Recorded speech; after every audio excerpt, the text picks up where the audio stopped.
Hi, this is Erica Vixen Gavin coming to you on TV Confidential.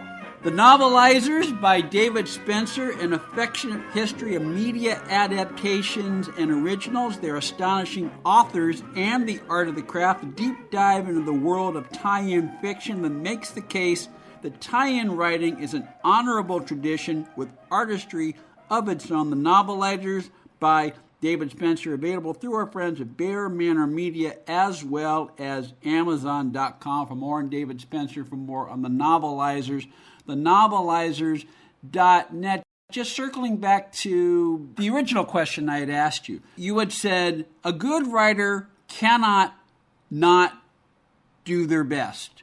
A good writer cannot not bring their imagination to what they're writing, even if it's quote-unquote an adaptation of a TV series where everything is laid out for them. One of your driving points throughout the Novelizers is that this literary category would not have the legs that it has had for decades, for centuries really, if they were just a transposition of screenplay to prose form.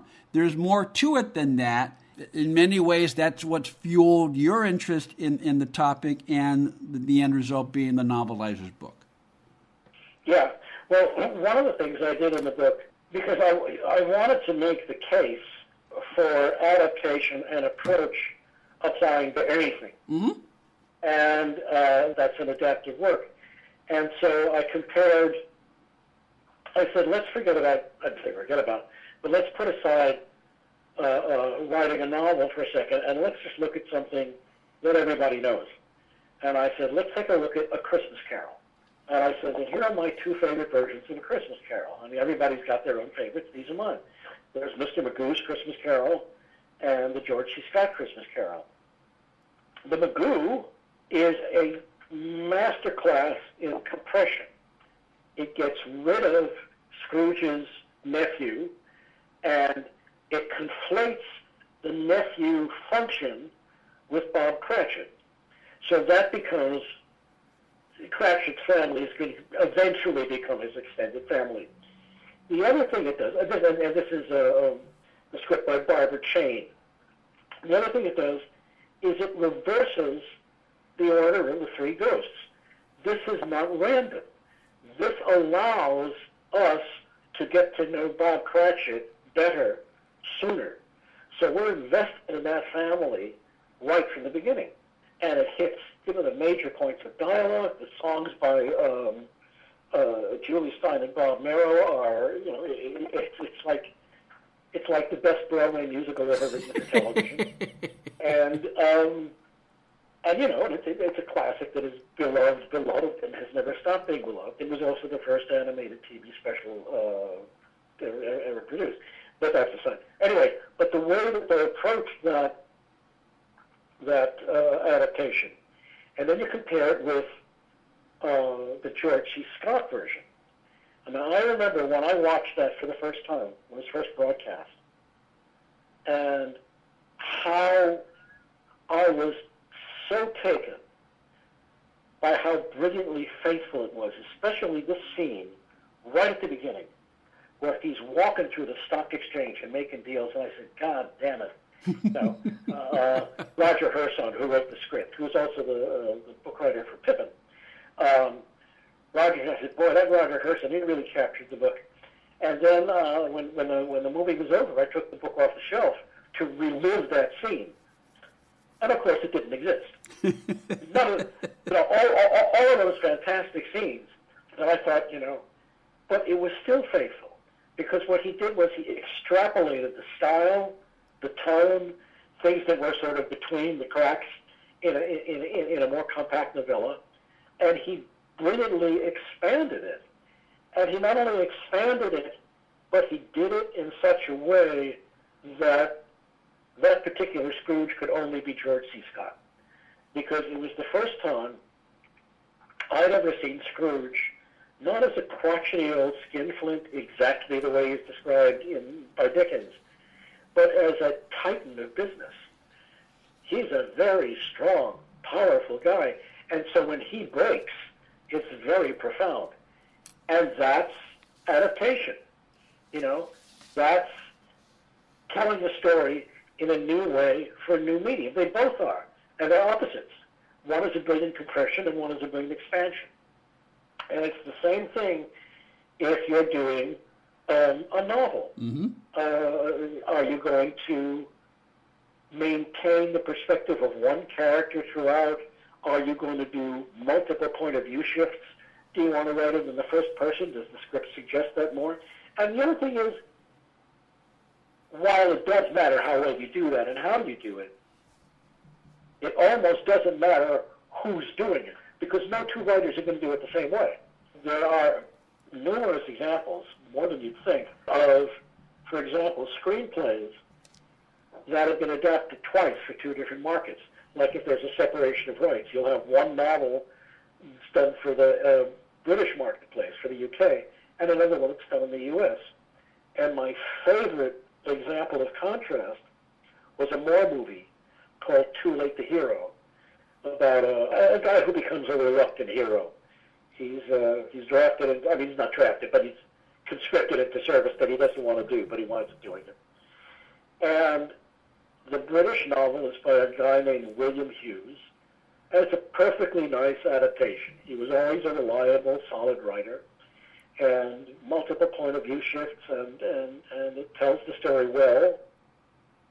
But the American one, which is maybe two-thirds the length, is by a writer named Con Sellers, who himself had a military background. And he stays strictly to the point of view of the main character. He never leaves it. If there's something in the film that he doesn't see, either he finds a way to tell it or it's out. And it's almost stream of consciousness. And it's breathtaking. It's like you're on a railroad car, or something. It just doesn't stop. And even the blurbage on the cover, it says the most exciting novel since Catch-22, which is, of course, a bit of paperback salesmanship. But on the other hand, I have never seen a tie-in with that kind of blurbage that didn't live up to it. Usually that's the editor saying, I thought I was just commissioning a tie-in, but this son of a bitch gave me a classic. And it really is, it's a breathtaking novel. And again, you have the two different approaches side by side. There are two different novels. They are telling the same plot, but because of the approach, they're not exactly telling the same story. Which speaks to one of the points you make in the novelizers, David, which is sometimes the adapting tie-in writer will make choices in order to deliver an experience or a way of looking at the story or looking at those established characters in a way that is unique to prose versus just like the TV show or just like the movie.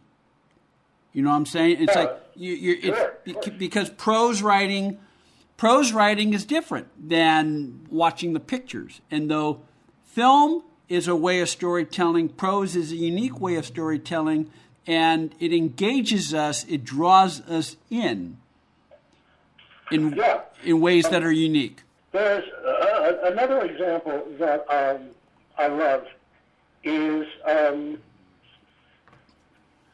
the novelization of the original version of The Champ. There was a novelization of the remake, but that's another story. But the original version, which was, they're both good books, but the first one is really kind of extraordinary. It's by a guy who was mostly known as a Western writer named Harry Sinclair Drago. And let me see, when did he write this one? Yes, 1932. And he wrote under a number of pseudonyms, actually. And there's a story I read that, let me see, Dwight Eisenhower, in an interview, named his favorite authors as Bliss Lomax and Will Ermine, who were both Western bylines. And when he said that, he had absolutely no idea that both of them were Harry Sinclair Drago.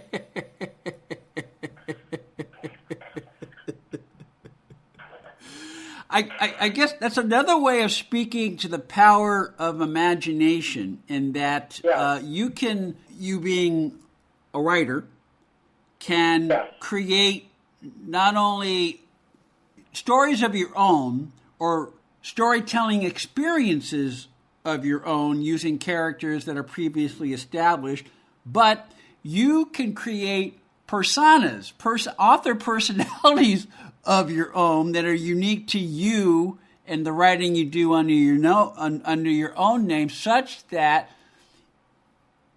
even someone as distinguished as Dwight D. Eisenhower can't tell the difference that these two novels that he loved were written by the same person. Yeah, and the thing that Drago did, which is a prime example of the kind of thing writers do, is if you watch the original version of The Champ, it starts with you're watching the Champ training. You know, he's running behind a truck that's driven by his associates, and his son is running in front of him. And there's some cutting back and forth, and one of his colleagues says, "Come on, will you?" or whatever he says. And he says some wisecrack, and the kid says, "Oh, one of these days I'm going to butt that guy on the nose." And his father says, "Hey, you leave that stuff to me." And because of the way it's cut, because of the way it's filmed, there's not a lot of dialogue, but it tells a hell of a lot of story. When you are writing a book and you have a scene like that as an opener, that's a really tough assignment, because in order for those things that are shorthand in the film to have any resonance, you have to explain them. So there's two ways to go.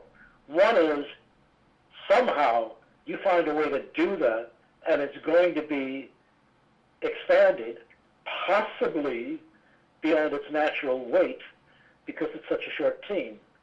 Or you do what Drago did, which is you write an entirely different opening scene, so that when you get to the training scene, you can just do it and let it be very fleet. And he did. And he wrote a scene, I'll read it to you. And this is, it takes place in Tijuana. And this is his son and two of the son's friends, who are also very young, watching at a racetrack. And, okay. "No, sir, that horse ain't worth a dime," Jonah repeated, his thin voice pitched higher than usual. "He's what you call a morning horse." That was too much for the other boy being Dink, who is the son. "What do you mean morning horse, Jonah?" he demanded skeptically. "Just what I say, Dink, and that's just what I mean," Jonah veered doggedly. "That broomstick don't work no races. He does all his running in the morning, when he works out. By afternoon, when that horse faces the barrier, he's changed his mind. He just wants to walk." "Why don't they have some races in the morning for him?" Jose asked. Jose is the third kid.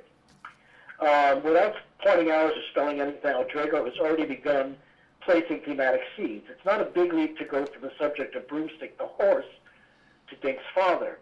And Jonah says, "Been a mighty long time since your old man was in the ring, Dink." "That's all right. He's just as good as he ever was," Dink replied staunchly. "If those promoters would give him a chance, he'd show him. The champ's just waiting. He ain't going to let no one hurry him. When the money and everything is okay, he'll fight. You know how those things go, Jonah." Now, I could read more, the thing is longer. But the point is that you see in the beginning a little bit of his friend looking at his horse who's over the hill. So you've already got over the hill as the seed planted. And the next thing you got is the son defending his father in the wake of a discussion about something that's over the hill. So all of that work is done in this invented scene, which doesn't exist at all in the film. And he also, this is like one of my favorite things that Drago wrote, he also created a final scene, which is not in the film. if you know the scene, if you know the film, what happens is that the champ has his fight. He wins his fight, but because he's kind of over the hill, he's got too many punches to the heart area, and he dies on the massage table after the fight. And the champ's ex-wife is a character. She's married well, and she's become rich. And the kid hasn't really wanted to embrace her as his mother, but then, of course, he has to. And he goes, "Mother," and she carries him off, and that's the end of the film. But Drago's adaptation of the champ, it ends with this very short scene. There is a cemetery in San Diego, not far from the ocean, where the palms wave their fronds in the soft winds that are wafted in from the broad Pacific, spanking sunlight dancing on blue water, cloudless skies smiling a benediction.